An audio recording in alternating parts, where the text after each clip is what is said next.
You're on. Thank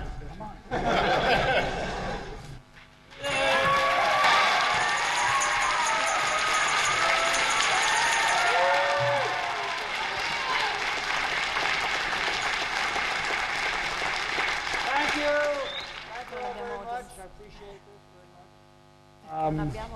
I want to tell you that you are at Fermi Lab. Let's all say Fermi Lab. 1, 2, 3. Fermi Lab. This is the world's greatest laboratory. We have some friends abroad in Switzerland who think they have the greatest laboratory, but no way. And we are located 30 miles west of the city of Chicago, and we have here the world's most powerful particle accelerator, which the newspapers always call atom smasher. I want to assure you, we do not smash atoms. We smash nuclei. Anyway, it is here that we are going to talk to you a little bit about this wonderful subject called particle physics. And we tried very hard to make sure that we would have a good audience. I had a whole bunch of names I was supposed to call up and get them to come on. We had Enrico Fermi, and we had Niels Bohr, and we had Heisenberg, and we had Dirac and Maxwell. The only one we got was a guy by the name of Einstein. So there he is. And in fact, we're very proud of the fact that we got Einstein. As you all probably know, this is the year celebrating the 100th anniversary of an incredible event, which happened 100 years ago. Just a minute while I work it out. 1905, when Einstein was 26 years old. He was working as a patent examiner in the capital of Switzerland, city of Bern, reading patents 8 hours a day, 7 days a week. And somehow in that year in which he worked so hard on his job of reading patents, he also managed to write 6 important scientific papers announcing essentially 3 major discoveries which changed the whole way we do science in the world. He revolutionized our knowledge of science. Let me review them a little bit. One was called the study of Brownian motion, and he did the theory. Of course, he was a theoretical physicist, and as we go through, we'll try to clarify the difference between the hard-working experimental physicists, like me, and the theoretical physicists who sleep late but think deep thoughts. Einstein, I think, was one of the theoretical physicists. Although he was not slow, he actually even made some patents himself. And as a patent examiner, he wasn't always perfect. For example, I've been told that he gave a patent to a guy who invented a solar-powered flashlight. It was a good idea. We have them for sale out here. If any of you want a solar-powered flashlight, we can sell it to you. In fact, we'll give it to you. So he wasn't perfect. That's okay. Anyway, but what he did, the Brownian motion proved the existence of atoms and molecules, which in 1905 had a lot of skeptics among physicists. But his theory was so good, and the experiments that it referred to were so powerful, that from then on, people, all the scientists, believed in the existence of atoms and molecules. The second theory was something called the existence of photons, and now we call it the photoelectric effect. And it's not only that this allows you to open garage doors by simply flashing your lights on. That's not the main purpose of the photoelectric effect. But it was a way of proving that light, the light from the sun, the light from the stars, the light from electricity, all of them come in little bundles of energy called photons. And he made that the basis of his idea of how light is constructed. And this had a powerful effect because it was the beginnings of a theory called the quantum theory. And it would be a good exercise for you to go around your house and point to objects which depend on our knowledge of the quantum theory for them to function. And I did this once, and I found that it now, if you add up the commercial value, it's about 70% of the gross national product. You should see what congressmen look when we tell them that quantum mechanics, which was started by Einstein, started the theory of the quantum theory. And what did I get? Nothing. That's what he did. And that theory won him the Nobel Prize in Physics in 1921. He might give you more details about what fun that was. Third theory was called only the theory of relativity. And one of its consequences is a formula that's been hyped a lot, and many of you have seen this on television over the last few months. The equation is what? E equals mc squared. Hey, all these guys are good, right? I want to tell you a secret. These guys out here who, entertained us with great music are all physicists. Well, they're not musicians.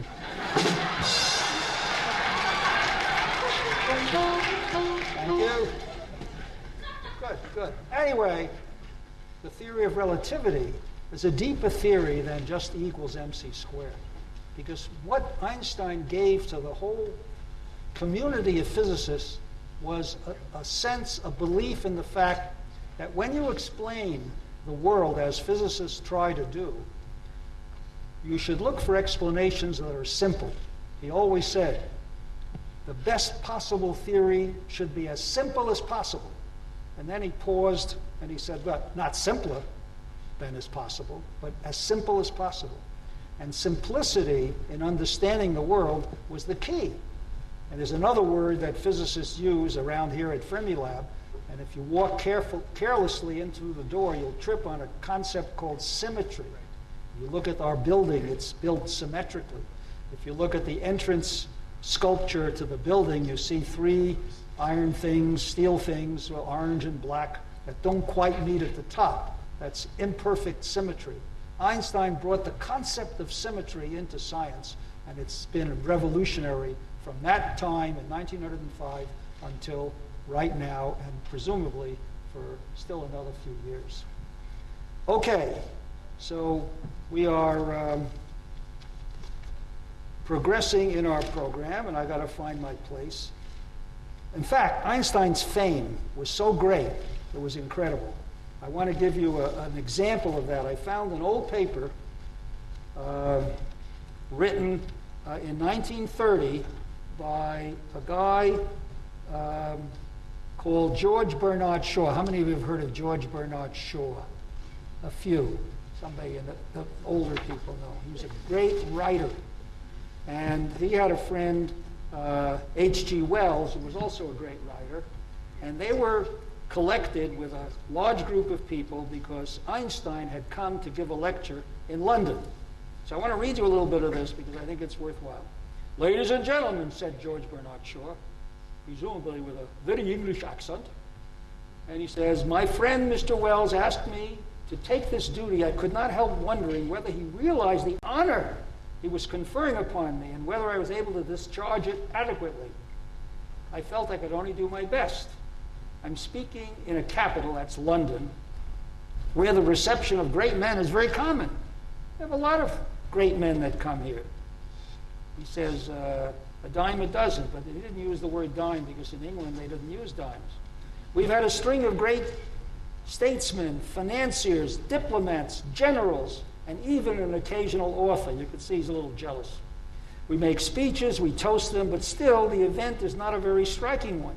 In London, I know that it's a mixed lot, and when we drink their health, there was always a great deal that we have to hide from the audience.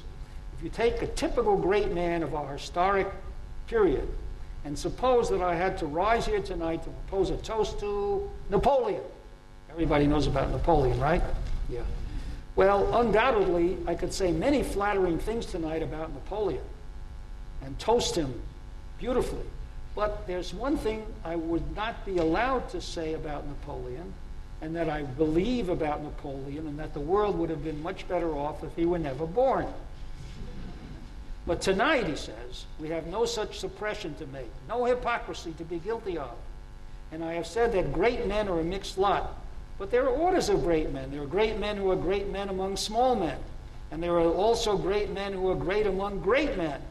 And that is the sort of great man whom you have among you tonight. He says Napoleon and others of his type were makers of empires. But there is an order of men who go beyond that. They don't make empires. They make universes. And when they have made their universes, their hands are unstained by the blood of any human on the earth. They are very rare. And he talks about counting them. Ever since the beginnings of history, Pythagoras, Ptolemy, Aristotle, Copernicus, Kepler, Galileo, Newton, and Einstein. And he still had 2 fingers left. And so he talks about Einstein as one of the greatest of the great, because of all of these, only a few have proposed universes. Ptolemy proposed a universe that lasted 400 years. Einstein's universe, we don't know how long it will last. And that brings me to today, when scientists at Fermilab and even at other labs are working very hard to study Einstein's theory of relativity to see if it is as correct as it could be. So just one final story on Einstein's fame. You don't know this, but the President of the United States came to Finland and as a state visit, and at some point he whispered to his hosts, I brought a wreath, a big wreath from Washington, and I want to place it on the tomb of the unknown soldier. Well, Finland doesn't have unknown soldiers, and they whispered to each other, what should we do? So somebody had an idea, and the whole group with the wreath of the unknown soldier came to a square, and in the square was a statue of Einstein.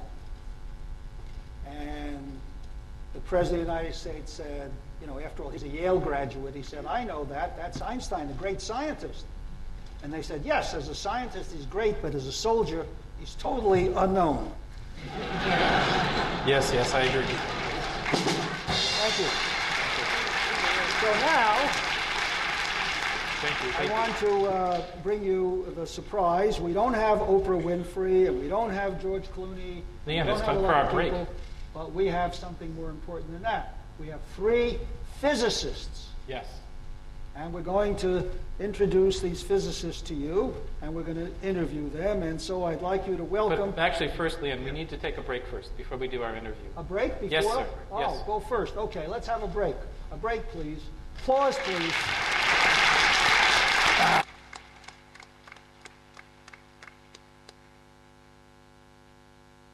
For our science bit here, we're going to take a look at a pendulum, and I've got it right here. It looks like a pendulum, but really it's a Mars ball. It looks just like Mars would look, and I bet Galileo used one just like this centuries ago.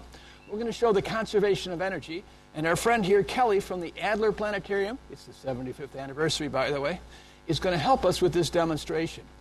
We're going to show the conservation of energy, and the first thing we're going to show is what happens if you do this wrong. And then we're going to attempt to do it right with a human subject. So I'm going to pull this back, let go, and Kelly's going to move in Pinata Kitty, and we're going to show what happens. You ready, Kelly?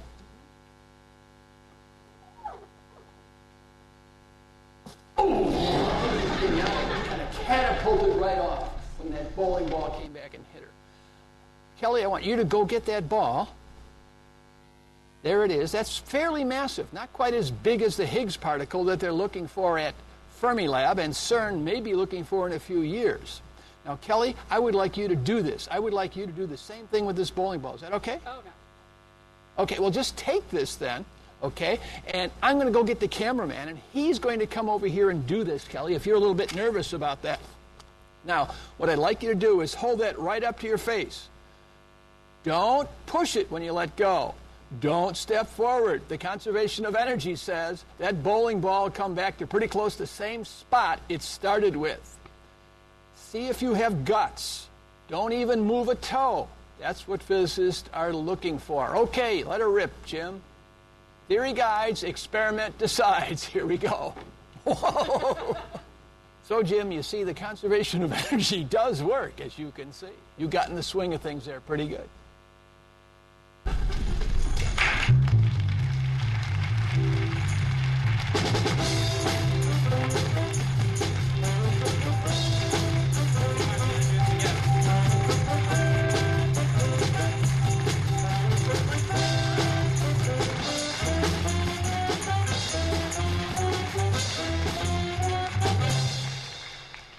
And now, I would like to introduce our first guest, Dr. Peter Scans. Let's give him a very hearty welcome.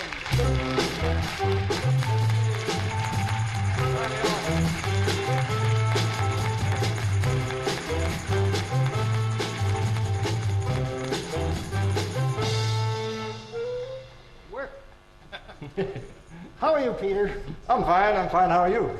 I'm well. Tell us what you do at Fermilab. Well, I work up on the 3rd floor. I'm a theoretical physicist. So. Oh, what?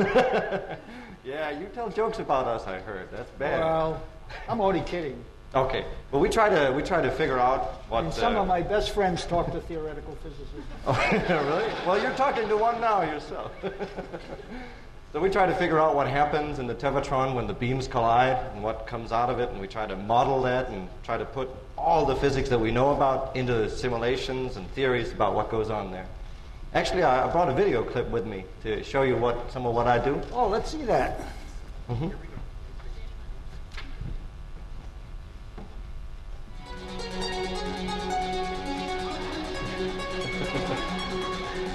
Normally, I'm not much of a morning person. I get up a bit late. I come to work, stay here till maybe 6 or 7, and then I'll go home in the evening. I don't have a television, so I read a book, or I sit down with my synthesizers and my instruments. I like it. It's kind of therapeutical thing to just sit and, instead of wondering about physics, wondering about where to place the next note or where to put the next sound in a stereo field or something. It's a very nice thing to do. If I'm very stressed, then I sit down and I make some very angry music. And if I'm feeling very blissful, then I sit down and produce some music that's more blissful. So that's a wonderful way to relax. I've met a lot of physicists or colleagues or scientists who do music on the side. It seems like almost everybody is playing some instrument or is doing something with music, and often at a very surprising level of skill and talent. So I think there is something about science and music, or physics and music, which is very nice because I enjoy music, so it's nice to have friends that enjoy music as well. We got about 10 permanent people in the theory group and 10 temporary people like me. I'm just here temporarily.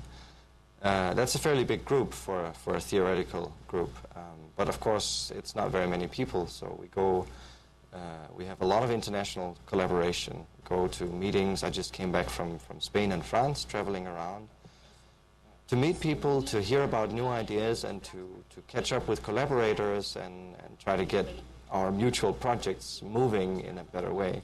We call each other as well, and we obviously interact a lot via email. But it really, the face-to-face experience is much better.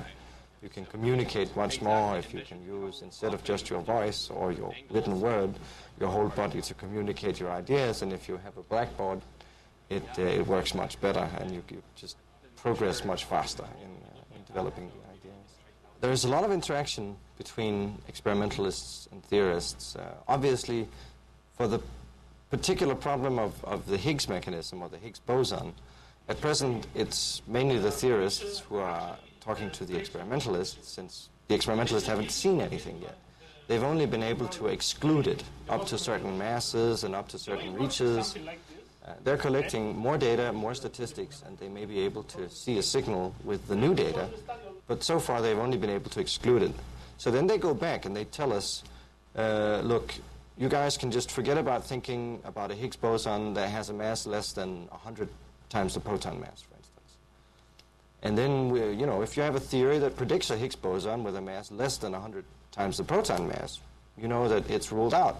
So you better do something else. So that's how it goes back. At present, the experimentalists are setting limits, and those limits are ruling out some of our more crazy theories. A very interesting theory that we have at present, which we think could be very fundamentally related to eventually a theory of everything, to things like unification of all the forces of nature, is a theory called supersymmetry. It's a very, very interesting theory. And one of the things that it has a very rigorous prediction of is the Higgs mass.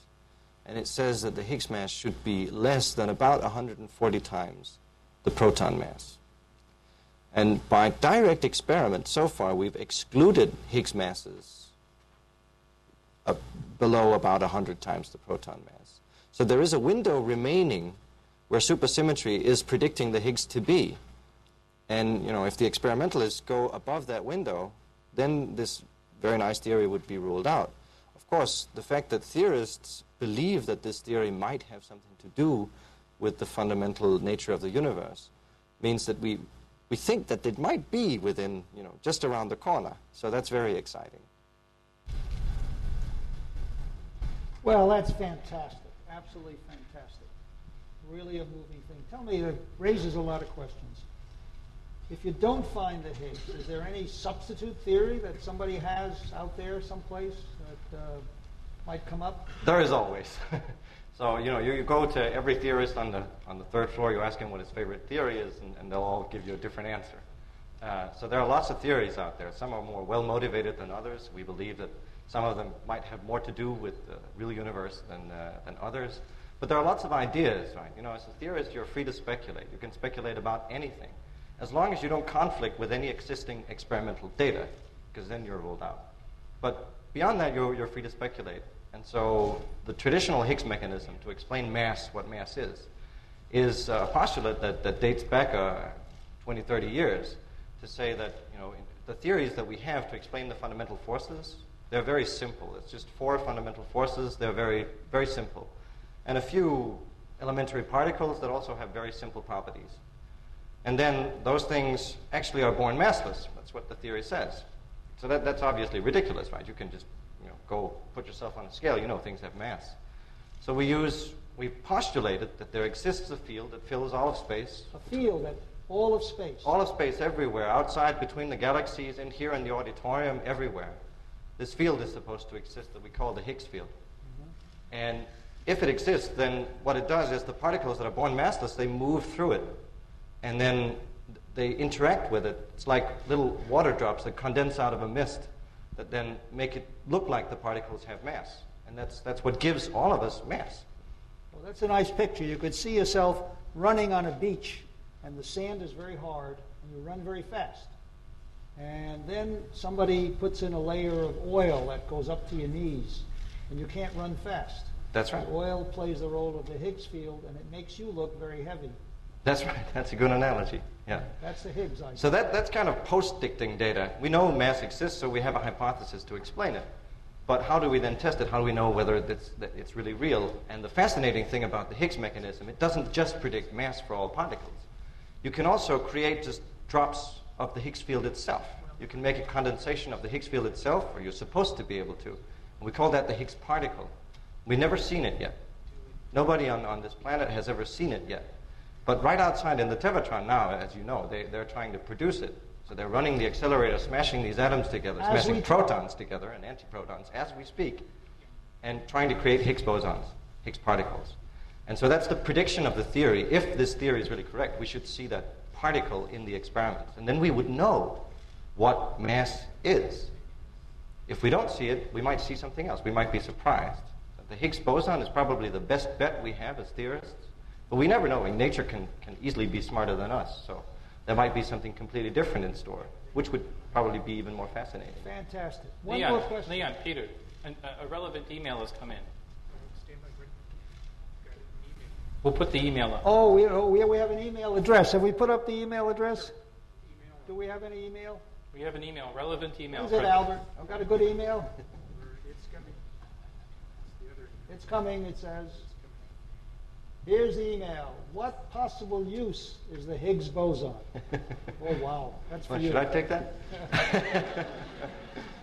Well, First of all, if you find it, it'll make you famous. Oh yeah, I'll go to Stockholm like Leon, but I won't find it because they don't let us out to play with the accelerator, so we have to. So, well, if you didn't have the Higgs boson, if we really think that that's what's causing mass and so forth, if we didn't have the Higgs boson, everything would be massless. Maybe that's not so bad. You'd lose a lot of weight really fast. But what it would mean is that things like an atom, for instance, the atom would be infinitely big, the electron would be infinitely far away, so you wouldn't have atoms. And if you don't have atoms, you can't build chemistry, and you can't build molecules. And if you don't have molecules, you can't have life. You can't have biology. So I'd say life without the Higgs boson would be pretty bad.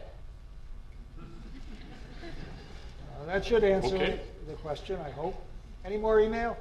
Not at this time. Okay, one more question for you, and that is your passion for music. Mm-hmm. And as you pointed out, whenever you have a big physics lab, like Fermilab or like CERN, there are many, many physicists who are more than amateur musicians. Right. We have a great band here, but they're amateur. No, never mind. They're all physicists, musicians, but the connection of the thinking in physics and the thinking and doing of music, what is that connection? Yeah, I think there is a fundamental connection that, to me, music is very much about taking simple little themes and varying them a little bit, combining different elements, different instruments playing different little themes, and then building up a complicated whole out of that, and like a symphony or something. And in physics, in my daily work, it's exactly the same. That you take the simple laws of physics, the simple elementary particles, and each of them is really incredibly simple. You can fit it on a piece of paper. It's so simple. But then when you start putting them together, you put quarks and gluons together, you make protons and neutrons. You put protons and neutrons together, you get a nucleus. You put electrons on that nucleus, you get an atom. And when you put atoms together, you start to get molecules, and you get all of that. And people, exactly, and everything. You think about the variety of phenomena that you interact with every day, all the different things that you do every day in your life. And you think that that's all just made up of 4 fundamental forces and a few very, very simple elementary particles. That's astonishing. Thank you, Peter Scans. It's been a pleasure having you here.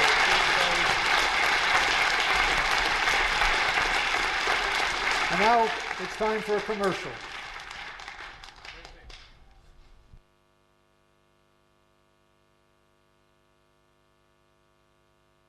All right, so our next science bit is right here. It's this cart from the Adler Planetarium, this rocket cart, and Kelly is going to make use of this cart. Kelly, we're going to make use of this carbon dioxide extinguisher right here and the ejected exhaust gas that it will produce. So, Kelly, we're going to make use of the third law of Newton's. Do you know what that third law is?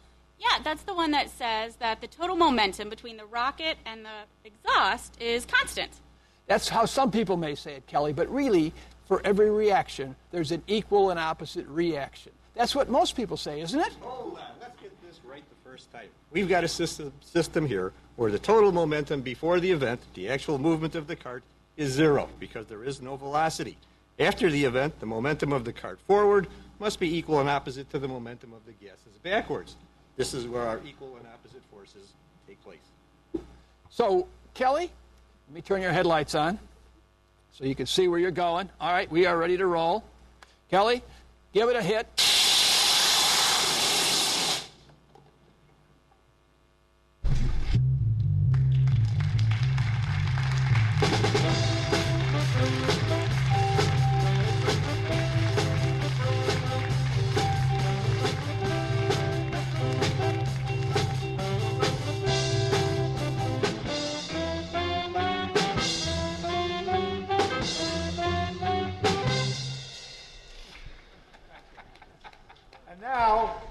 Another guest, a special guest, Dr. Anna Gussio, and I've been trying to get her on my program for 10 years. And this is the time. Anna, welcome.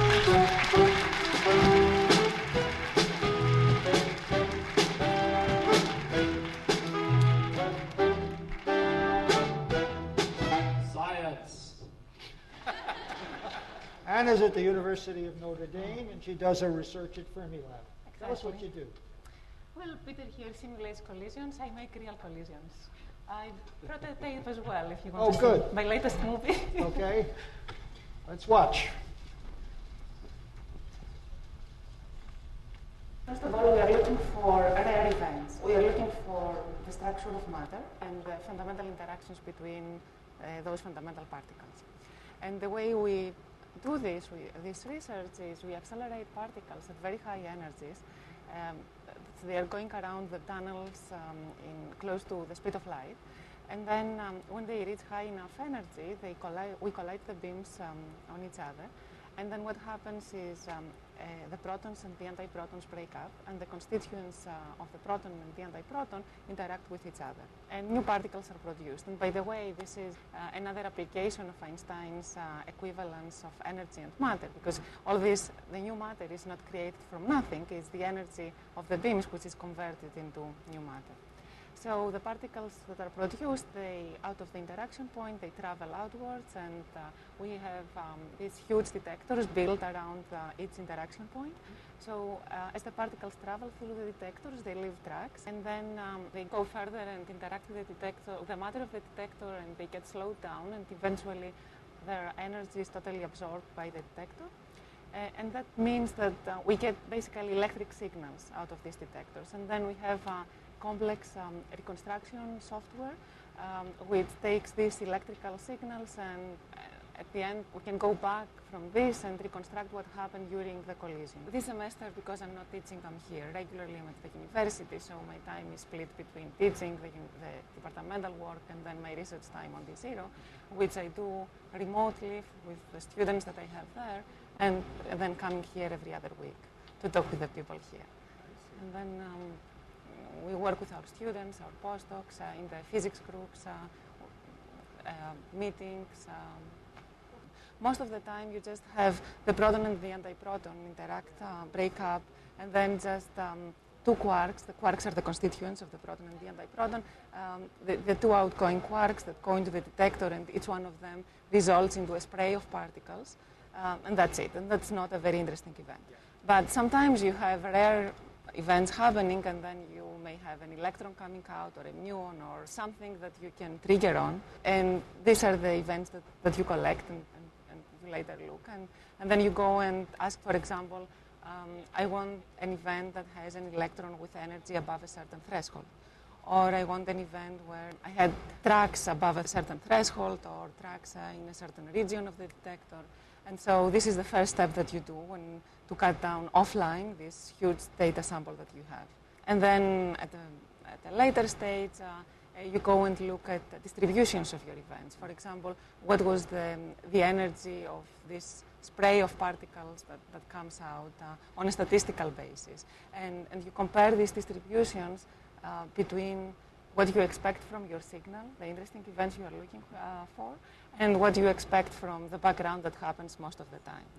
And hopefully, if you are lucky, the two distributions will be not exactly the same. And so then you can apply a cut to cut down most of your background while preserving most of your signal.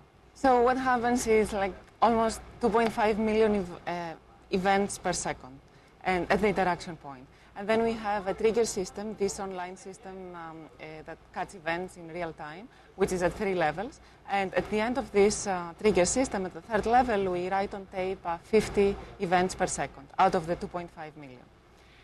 And then these 50 events per second correspond to the 1.5 billion events that we have collected in the last 3 years.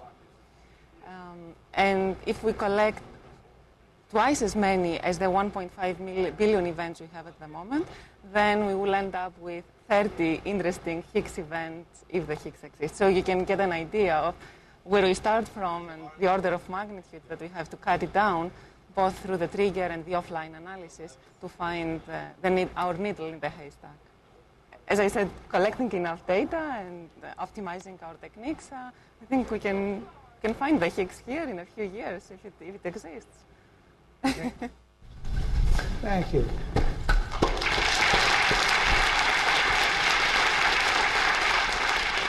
Anna, that's very exciting. Let me give you a picture. You're on a night shift. You're looking at the data. It's 3 a.m. Most of your scientific colleagues are sleeping, and the technicians are running the accelerator, and you're looking at the data, and all of a sudden you see an event that catches your interest. And you scan into it. You magnify it, you look at the details of that event, and all of a sudden, you see an event which could only be interpreted as a Higgs particle. How do you feel? Oh my God. I wouldn't sleep until I collect enough data then to see if it is real or not. Of course, you cannot make such a decision on an event basis. It's a decision that would be made on a statistical basis. But if an event like this came up, then I guess me and all my colleagues at TZERO and CDF wouldn't sleep until we cleared it. You'd have to call them up first. Oh, yeah. So you'd have a whole string of telephone numbers, you'd call them up. I would wake up everybody, or 700 people in the Yes, collaboration. and then there's a very special... Hey, what about us? A very special drink. It's in a styrofoam cup, and it's called styrofoam champagne. And you always see Fermilab people, when something happens, like they turn on the machine and it works, everybody drinks champagne. Really. Well, I don't care. I don't drink very much champagne, but some Belgian chocolate, I would go for it. Okay. Tell me a little bit about where you grew up. I mean, we have a guy with a very heavy German accent, or he should have one. I don't know if you can figure my accent. I grew up in Greece, and I went to undergraduate school there, and then I came to the US for graduate school, and then I liked it, and I stayed. And what about the flavor of Fermilab as an international laboratory? Oh, I don't think it can get any more international than that. Just to give you an example, we are almost 700 people in my experiment on TZERO. And more than half of them are non-US. We have people from about, or I should say, from institutions from 20 countries, because we have people from many more nations than these 20 countries. Like myself, I'm from Greece, but I'm considered an American working here. So yeah, it's totally international. You saw as an example at the last of the video clip, that was a regular meeting that we had with a few people at Fermilab, but then people connecting via video conference from France, from Germany, from England.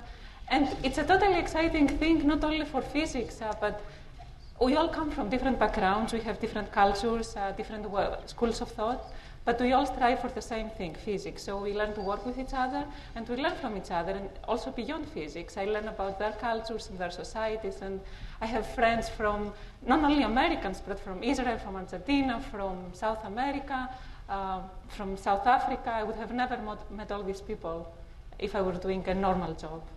So if we had an official language here, it would be broken English. As you can tell from my broken English. Not very broken. You're doing well. So that international aspect is very important. Our colleagues at CERN, of course, are officially international because they were, CERN was built by 12 European countries combining together to create the same wealth that the United States had, so they would be competitive. In fact, the whole idea of the existence of CERN, in part, came out of my professor at Columbia University many years ago. Oh, I didn't know. A gentleman by the name of I.I. Robbie, who actually went to CERN and said, you ought to combine together. At CERN, he went to Europe and traveled to England and France and all the other countries and said, you ought to combine so you can make competition. And it's, we love CERN. It's a laboratory we love to hate.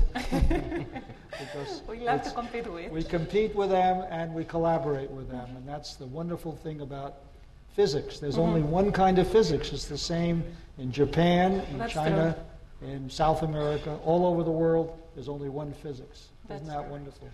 Let me ask you another question. Why did you get into physics? How did you get into physics? What drew you there? What was the key? Well, I first had physics in high school. I was about 15 years old. And I immediately, the very first time I had it, I fell in love with it. It was really love at first sight. I was incredibly fascinated by the search to find what the world is made of and how it works. I could not imagine myself doing anything else. So it was a true passion. And it's a passion that has been ever since there. I mean, other passions have come and gone, if you know what I mean, but physics is always there, more than 20 years now. So it's still exciting. It is still, it's part of who I am. I cannot imagine myself doing anything else. And it's not, physics is also a form of philosophy, it's a form of art. The harmony in nature is art, right? And this harmony is revealed through physics. And the questions that we are trying to answer, the origin of the world and whether there are limits to human knowledge or whether there is truth in the world, physics is trying to answer all these questions, and these are, in the basis, philosophical questions. One more question. There are very few women who are PhDs in physics. That's true. And that's a question that must have been a handicap for you. And what do you think about it? I never cared, really. I wanted to do physics, and that was it. And I feel totally normal doing it. I don't feel special in any way, but it's true there are very few women. And to be honest, I don't quite understand why, because physics is so fun and exciting. I don't understand why girls are not drawn into this.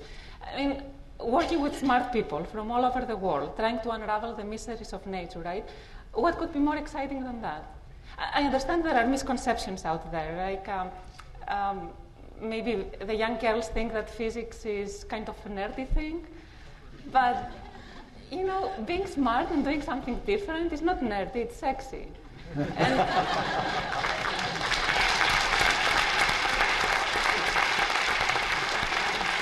Leon, we have some email. We have some and then email. maybe they think that it's also difficult, but I just want to say to them that they should just be stubborn and not listen to anybody and just follow their hearts. And if you do something that you really love, then it's not difficult. You're good at it in a natural way. I think you've converted a lot of the young people in this audience. Thank you very much, Anna. Thank It's you. been a pleasure having you here.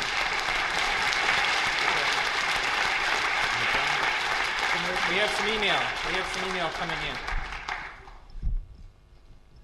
Aha, we have another email. New Jersey. Yeah, New Jersey is near Hoboken.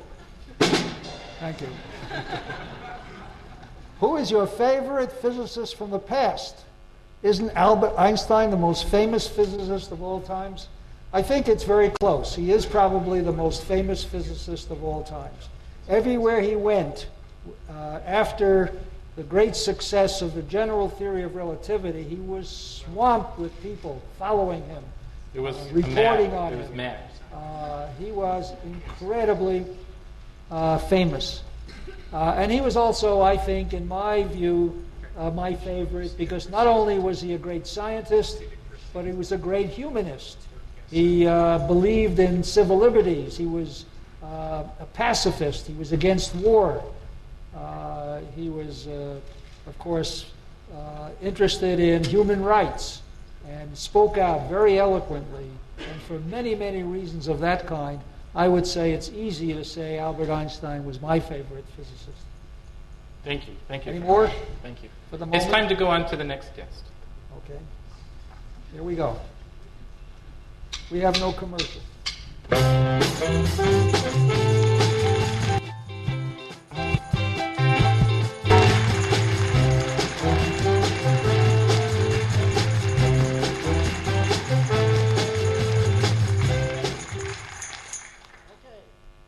Now, we're very pleased to invite Jason Nielsen from Berkeley and the Cdf Detector. Here is a true experimental.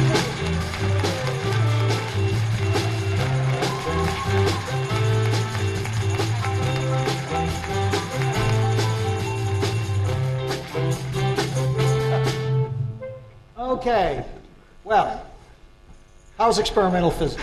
Experimental physics is just fine. Are you ever tempted to change into theory? No.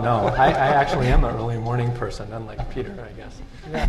I wonder if that's a requirement for being a theoretical physicist. You know, as a former lab director, I have a certain sympathy because experimental physicists require all kinds of equipment. They want computers, they want devices, they want oscilloscopes. Theorists, all they want is a paper and a pencil. Oh, we use laptops now. You use laptops, you do, yeah. I see. Well, that's better because I remember in the old days we didn't have that many laptops.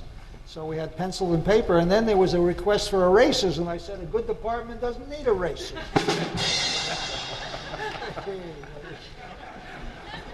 All in good fun. All in good fun. That's right.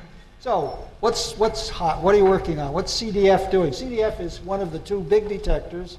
Anna is a member of the D0 group, which is the other big detector. Right. They have a small, cozy 700 physicist collaboration, or some number like that. You can think of us as the red team and the blue team. And we're in The red friendly team and the blue competition team. at Fermilab. That's I right. see, okay. Well, In fact, if you have 700 physicists, you have to really survey because, you can't tell with 700 physicists, the next day you might have 703. We do keep pretty close Because track you are a of it. productive scientist, aren't you? That's right. Oh. Some of us are. Blushing. Well, at CDF, we really do the same kind of research as they do at D0, so you heard a little bit about it from Anna.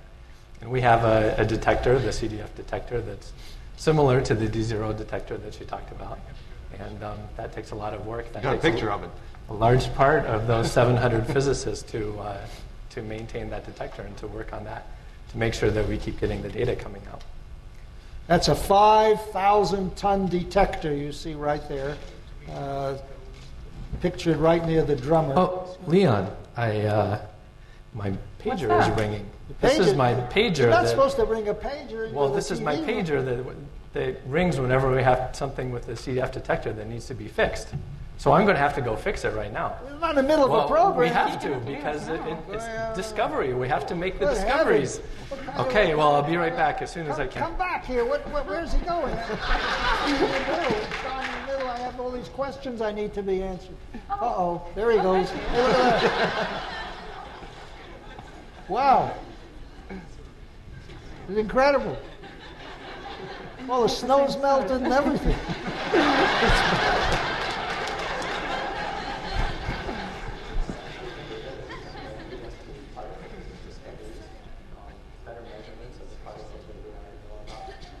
We search for the Higgs boson, we search for supersymmetry.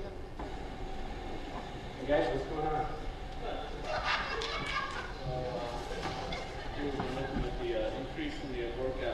Yeah, you can see what's happened over here. So these are the currents in the Tevatron, right? I'm actually part of the silicon detector team. We have a group of about a dozen people who are actively maintaining the detector and working and coming in all hours to take care of the detector. So what we're looking at today is actually the power system. The silicon detector has different kinds of power, the analog power and the digital power, and sometimes one or the other or both go down, and that needs to be fixed right away. We can be called out any time of the day or night, and typically would be called out maybe 2 or 3 times a day. And at that point, we need to come in, whether it's the day or night, and take care of the problem that's on the detector. The Tevatron is running all the time, and the CDF detector is running all the time. If there's any problem in any one of the sub-detector systems, then that needs to be fixed right away, otherwise we lose the data. And it could be that the piece of data that we're missing has the events that have the Higgs boson in them. So we definitely don't want to miss those. So there's a big effort put forth by a lot of people to keep the detector up and running all the time. And sometimes that means you lose a little sleep, and sometimes that means that you have to duck out of a talk show. The CDF detector has close to 1 million electronics channels. A large fraction of them are in the silicon detector. The silicon detector itself has over 700,000 electronics channels. So that's a pretty big scope. Anything can go wrong in any one of those channels at any one time. And it's the job of the teams here and the shift crew here to make sure that as many of the channels as possible are actually taking data efficiently. When we're talking about the Higgs boson, we're talking about the level of looking for one event out of 10 million. So it's really a needle in the haystack proposition. And in order to get that one event, you have to collect the 10 million events to make sure you don't miss that one. So that's a big part of the challenge. There's an enormous amount of data that's written to tape, and the sifting through that data is a big challenge too. But it all starts here. It all starts with getting those 10 million events for every Higgs boson on tape so that we can look at them later. One thing that's very interesting about our silicon detector is that instead of being mounted on some sort of structure, there's actually a piece of it that's mounted directly on the beam pipe. This is the beam pipe where the protons and the antiprotons collide, and it's just a carbon fiber shell that has the silicon wafers put on top of it. So they're really right there. They're 1 centimeter from the protons and antiprotons as they're colliding. And to operate some sort of detector that close to these very intense beams of protons and antiprotons really is a triumph. It's fair to say that without the silicon detector, we wouldn't be able to discover the Higgs boson. And the reason is that the silicon detector, because it's so close to the interaction point, that is the point where the beams collide, really can do very precise tracking of the particles as they come out of that interaction. It's pretty easy, actually. If you think about something that's produced here, If you measure out here, you get a much worse measurement than if you measured it very close to where it was produced.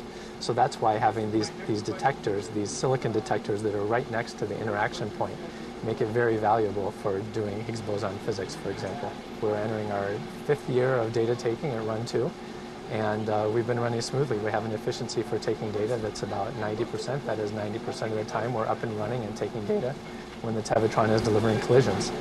Well, I guess since the silicon detector is operating fine and CDF's taking data again, I think we can go back to the show.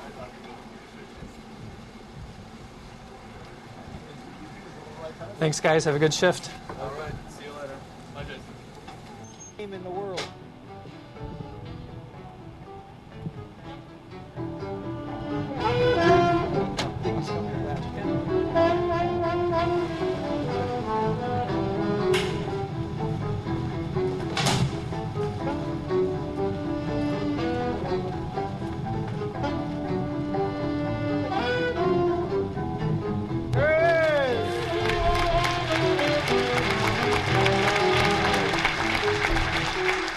Wow. It's amazing. He's not even out of breath. So that's the way it works, huh? You get cold at any time. Lucky for me, it's only in the afternoon. Sometimes that can happen at 2 a.m. That's right. And then you got to go in and fix something. That's because just you're the way the it goes. expert on something. One of the experts. One of the experts. You got a lot of experts. It actually turns out most of the people in the band here are experts too. They could have gone with you. Well, you could have sent one of them, but then we wouldn't have a good band.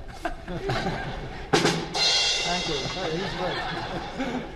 Just giving you the benefit of the doubt. So, do you ever get a call at 2 in the morning and you pick it up and you say, "I don't want to come in"? Well, you might say that, but then you can't really do that. You have to go in and fix it, right? It's like the mother who said to the kid, "Get up, it's time to go to school." And little Joey said, "I don't want to go to school." "Why not?" "The teachers hate me and the children hate me. I don't want to go to school."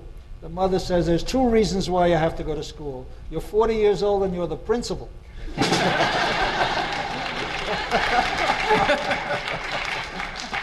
But you get up and you go. That's right. That's what they pay me for.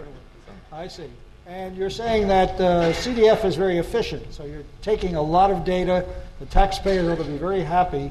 That's right. And they should be happy that they're getting their money's worth for people getting out of bed at 2 a.m. I wonder if you could give some sense of of the complexity. CDF was built 20 years ago. 20 years ago. 20 years ago, and it's been through modifications and modernizations. Right. But the complexity, can you give us a measure or some way of how complicated all those things are that feed data? Right. Well, one measurement of that would be the number of electronics channels that are read out. Anna mentioned that the particles that go through the physics detector leave tracks, and those tracks are read out by these individual channels. There are 1 million individual channels in that detector. 1 million channels. Right. So to read out each one of those channels, well, basically that takes at least 1 wire, right, to read it out. So can you imagine all the cabling that is there, all the wiring that's in the CDF detector to read out 1 million channels? So that's the complexity of the instrument itself. But that only gives you part of the idea. The other part of the idea is how many people it takes to run the detector. It's very complicated. It takes 3 people who you saw in the control room at CDF who are there 24 hours a day. Not the same people. That's the idea. It's people always on the shift 24 hours a day and 7 days a week. So it takes a lot of intellectual horsepower, and it takes a lot of electrical energy, and it takes a lot of brain power to keep track of all that. There's another factor in this. In these 1 million channels, you get data comes in for one event. One event would be a collision in which bang, all kinds of particles come out, and each of those particles leave some trace in those 1 million channels. That's right. But the next event is going to come right away, right? You get a lot of events. Comes right away. And so what do you do? How do you say don't collide while I finish this event, or how do you do Oh, no, we can't do that. So we have what's called a trigger system, and you can think of it as sort of a physics filter, in that it filters out the events in which we're not interested, and it allows the events to go through our system that are interesting events, the most interesting events. And what we do is we write out the 200 most interesting events per second. Per second? That's right. 200 events. And each event has has the information from these million channels. Million channels. And all filtered down to give you the most important parts. So that gives you another idea of the complexity. Not only those million channels, but 200 times a second you're writing that out. And you can't go to a store and buy this stuff, right? You have to make it here. You can't buy the electronics off the rack. So that's the other neat thing about it, is that each graduate student or each postdoc that comes through, or each professor, leaves their mark. They build a piece of the system, and then that piece of the system works. Or they make it work. Right. And some of those pieces, like you said, have been there for 20 years, and they're still working. So. And then you get a result, and you have to publish it. So you have to write a paper. You have 700 people writing this paper, or It's hard. It's 700 different pencils on the same page. Right. Well, usually the way it works is that there's some small group of people who work on the paper, and they show it to the rest of the collaboration and say, we'd like your comments, we'd like you to check what we've done, and that's how it's done. And then everyone gets together for a big powwow, and they hash out the results of the paper, and that's before they send it off to the publication. And then you publish it, and then you have the title, Discovery of the Higgs Boson at Fermilab, right? You can hope so. And then you have a list of 700 names. Right. Right? Can you imagine that? Yeah. Can you imagine that? That's what the paper looks like. So and the then you first don't have couple any room pages, for the text, right? That's right. The first couple pages of the paper are the names of all the people that contributed to the paper. Did you ever try Christmas card technology where the guys who actually did the work, their names flash on and off? We don't have that paper technology yet. Oh, we don't have it yet. Right. You get it in Christmas cards. Well, that's wonderful. I'd like to thank you very much. Jason, good luck. And the three of you, wonderful.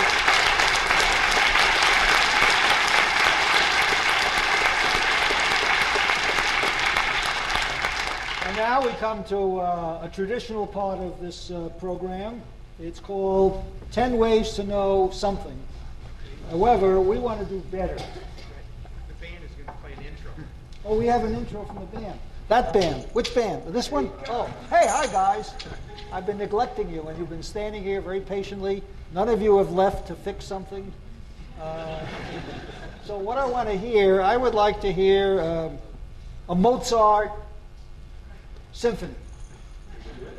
Do it. Yeah, we'll do it. How about we got a Mojo Symphony for you? Mojo, Mozart.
Thank you very much, guys. And now we have our 10 different things that we learned about by watching television carefully. But we decided to do better.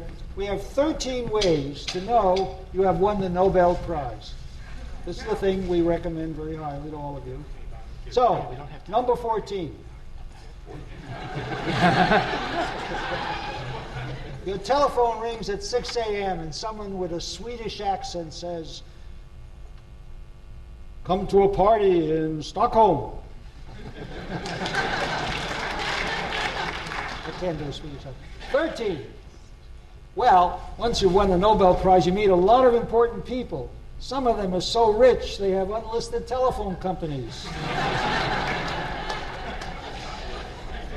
12.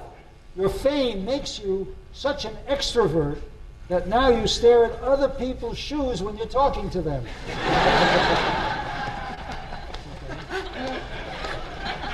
11. You use your great prestige, you check me up on this, Al, to explain to the judge that you couldn't possibly have been going 60 miles an hour when you've only been driving for 17 minutes.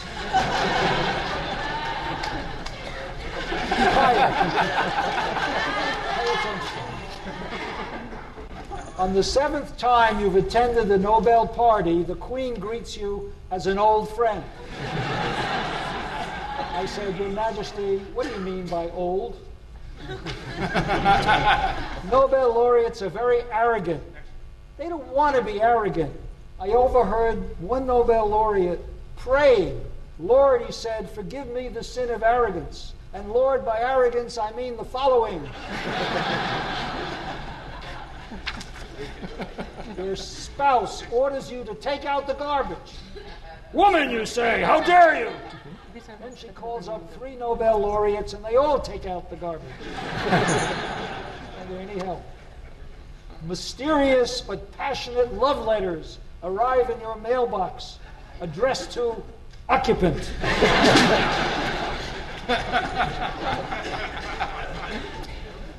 We can have a little laughter from here, too.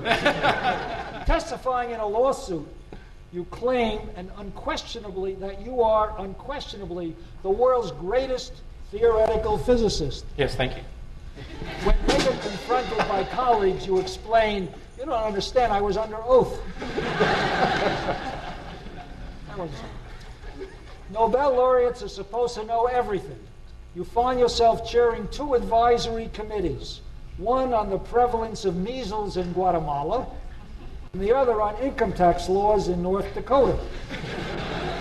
So anything you want to know, ask a Nobel laureate. Physicists have 3 other prizes besides a Nobel Prize. There's 1 prize for physicists who can count, and there's 1 prize for physicists who can't count. 3 prizes. Your psychiatrist, all Nobel laureates have psychiatrists, diagnosed that you are in love with your umbrella. Come on. How stupid can they get? I like and respect my umbrella, but love? Your Nobel colleagues are excited by the discovery of an original document written by the Greek physicist Demokritos, heralding his discovery of atoms. It's handwritten and signed by Demokritos himself, and it's clearly dated August 2nd, 467 BC.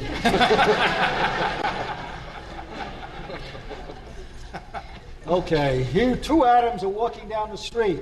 One says, help, I think I lost an electron. Are you sure? Asks his friend. I'm positive.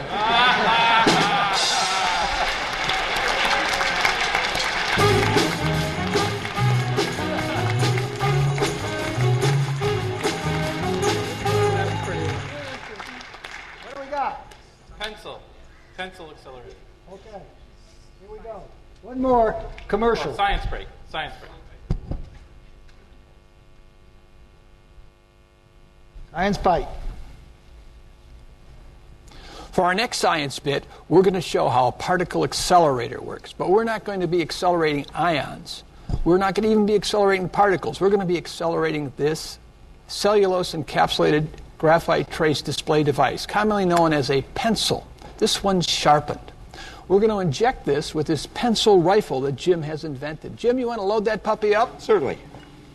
Now, Fermilab makes use of an RF generator to force the particles down the track. Here, we're going to use a carbon dioxide fire extinguisher under great pressure to force the pencil down this pencil rifle that Jim has developed. When we do this, the particle will be accelerated at great speed. Nowhere near the speed of light like at Fermilab. But here, it will be accelerated about what speed, Jim? Our pencil is going to be traveling at about 300 meters per second. That ought to drive the point home, Jim. Certainly will. So it drives the point home right into this block of wood with the Fermilab logo. We're going to load this puppy right inside here. Okay, and we're going to close the chamber and put the safety device in to hold that. All right, Jim, take it away. Say supersymmetry. Supersymmetry.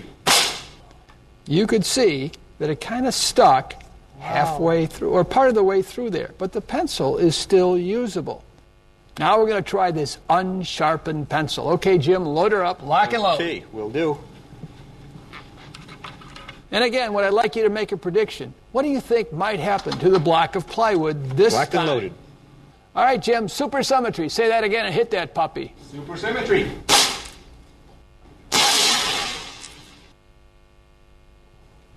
Well, that was pretty cool. Let's take a look at this puppy. I'm going to unload this thing.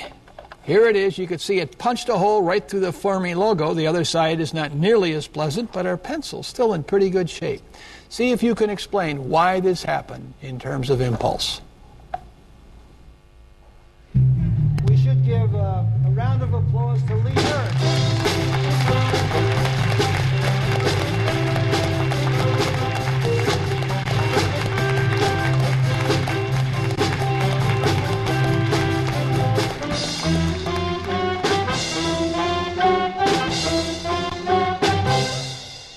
Okay, now we're going to the audience, and I'm looking for Eric. Where's Eric B? Is he here somewhere? He went home? Oh, he got a call to fix something? Where's Eric? Oh, okay. Would you like to read your question? Sure. Here you go. And try this to help you. What classes and extracurricular activities do you do in college?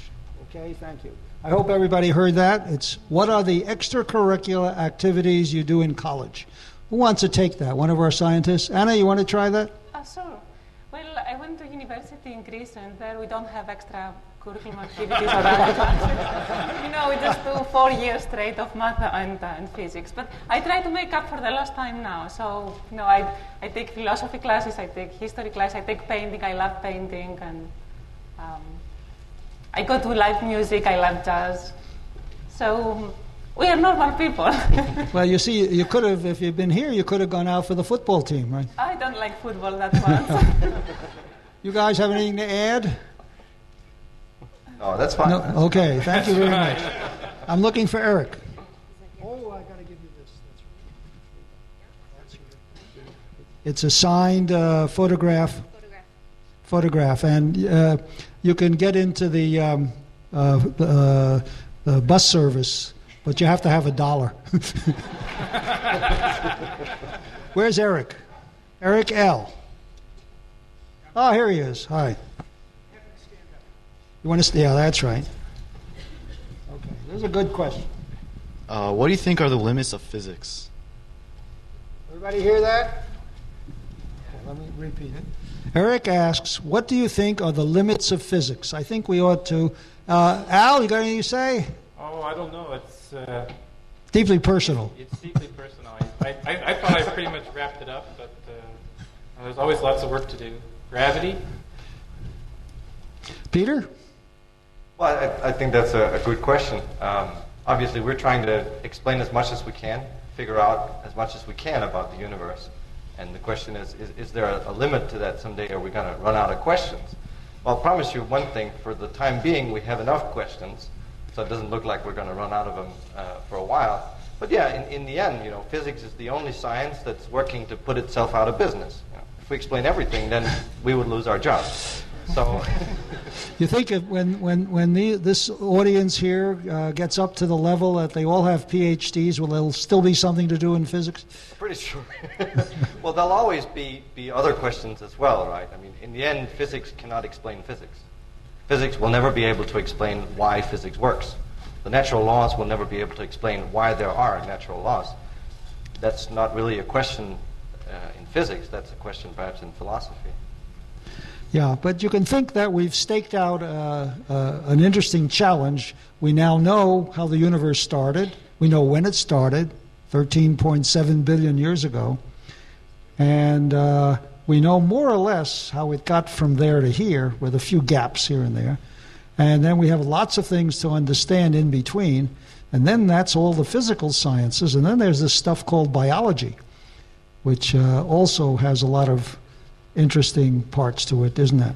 That's a good question. And let me give Eric his great reward.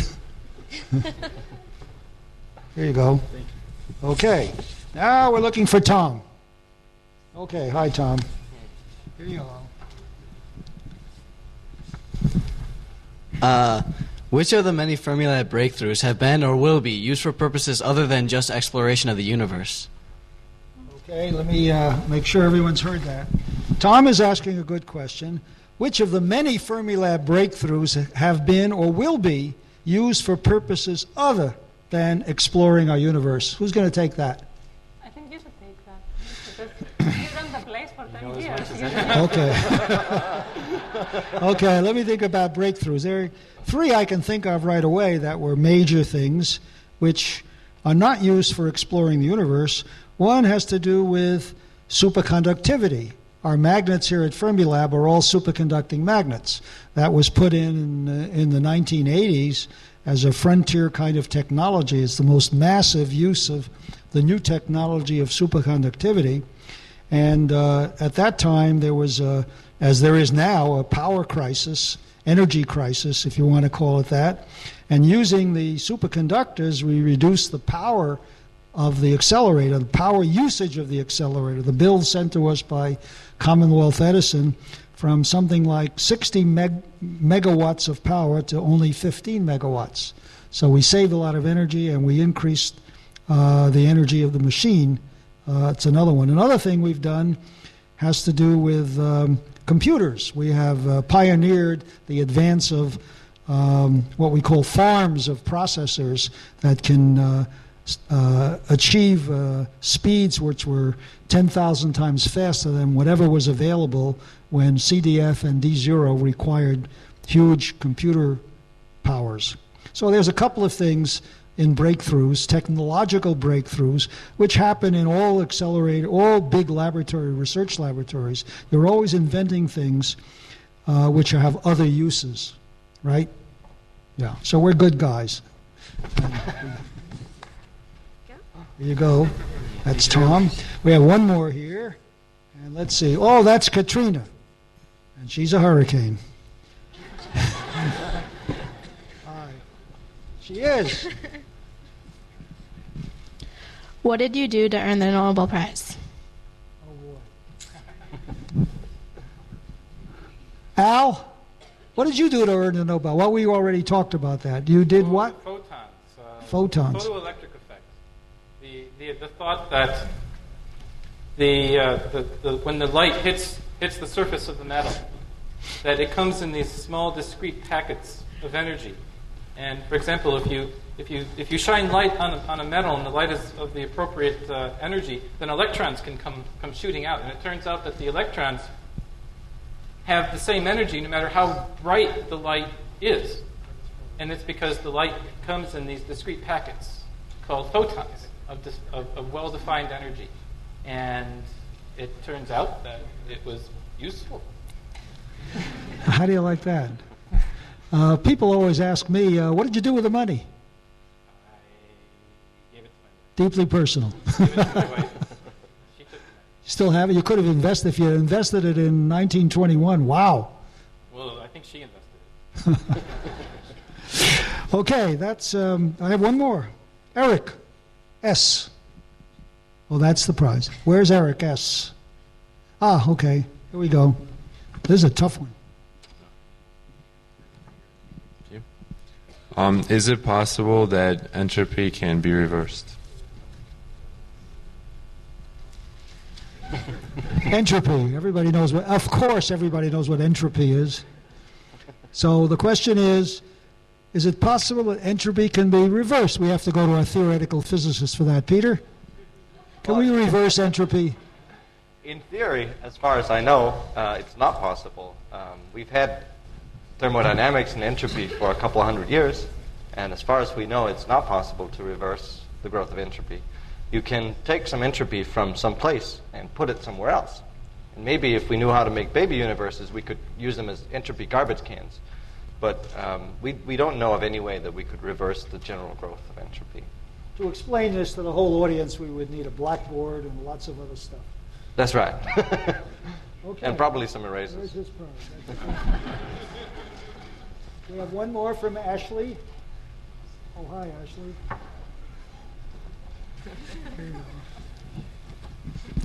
Is there any aspect of physics that is hard for you to grasp? Yes. Okay, who's answering that? I'll take that one. I have to say, probably one aspect that's hard to grasp is Al's theory of general relativity. Yeah, I wish I'd grasped it before I died. He grasped it before he died. I think that's tough. General relativity is hard, huh? That's right.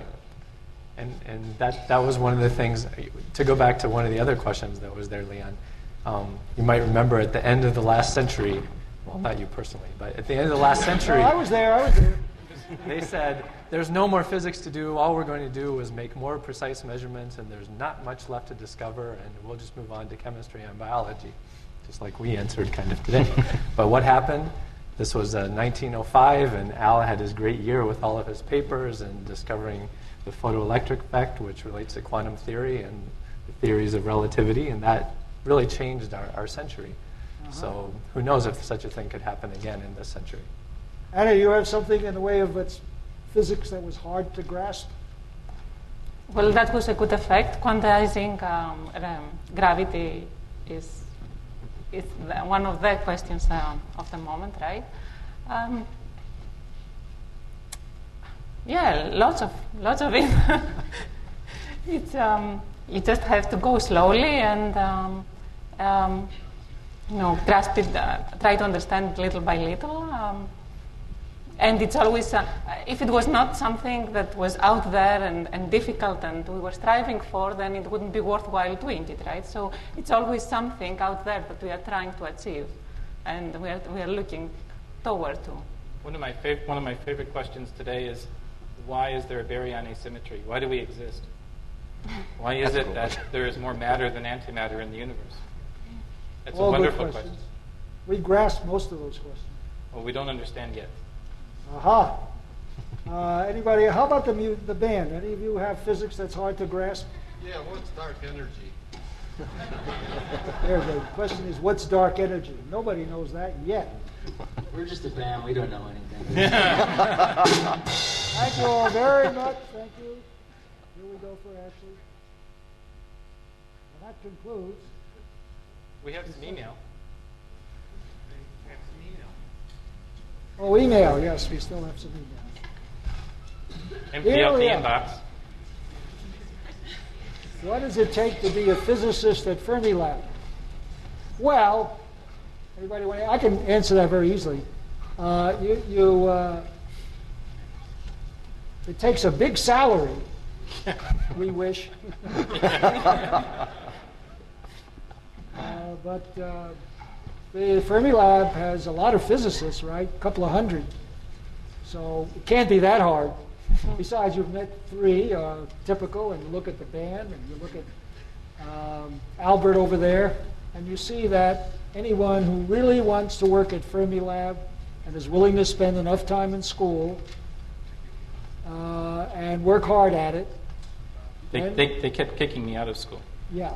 They just kicked you out? They used to. Well, Einstein got kicked out several times. Okay. So. One more? Another email. What's the purpose of Fermilab? What purpose does it serve society? And that's from Ahmed in Cairo. Cairo is in Pennsylvania. Illinois. And it's pronounced Cairo. Okay, who's going to give an answer to what's the purpose of Fermilab? Didn't you once give an answer to this in Congress? I think the drummer there wanted to.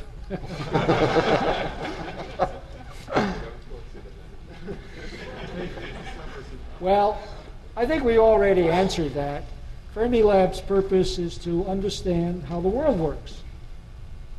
And as soon as we understand how the world works, we can become an amusement park, convert it into something else, shopping center.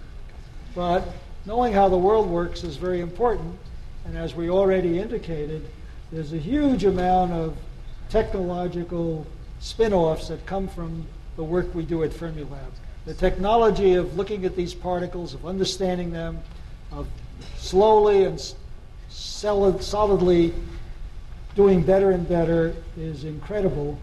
And Fermilab is advancing our knowledge of how the world works. That's about the easiest thing to say. Yeah, I'd like to thank everybody here. I'd like to thank the people in the back who are helped us here, and television, and Fred Ulrich, and Marge Bardeen.